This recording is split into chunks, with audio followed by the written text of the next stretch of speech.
Meeting ఉన్నప్పుడు హైదరాబాద్ వెళ్ళున్నాను ఒక్కదాన్నే. So అదే ఈరోజు చూపిపోతున్నాను. మనకి సర్టిఫికేట్స్ కూడా వచ్చాయన్నమాట. అదే ఇది. నేను హైదరాబాద్కి వెళ్ళి చాలా నెలలు అవుతుంది. ఇది చాలా లేట్గా పెడుతున్నాను. ఇదైతే మా మీటింగ్ హాల్ అన్నమాట. సో ఇక్కడైతే మా మేడము, మా కొలీగ్స్, ఇక్కడైతే ఫొటోస్ అయితే తీసుకున్నాను. ఫుడ్ కూడా మంచిగా ఎంజాయ్ చేసాము. ఇక్కడైతే ఇంకా మీటింగ్ స్టార్ట్ అయిపోతుంది. ఫస్ట్ టైం నేను ఒక్కదాన్నే వెళ్ళానన్నమాట. ఇంతకుముందు కూడా నాకు మీటింగ్స్ జరిగాయి. అప్పుడు మా హస్బెండ్, మా ఫ్రెండ్ అలా వెళ్ళాను. కానీ ఫర్ ది ఫస్ట్ టైం నేను వచ్చేసి ట్రైన్లో ఒక్కదాన్నే హైదరాబాద్కి వెళ్ళాను. మా హస్బెండ్ ఎక్కించారనమాట.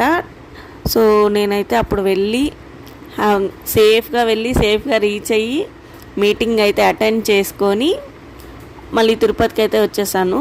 ఇక్కడైతే చూస్తున్నారు కదా, మాకు ఇక్కడ డైనింగ్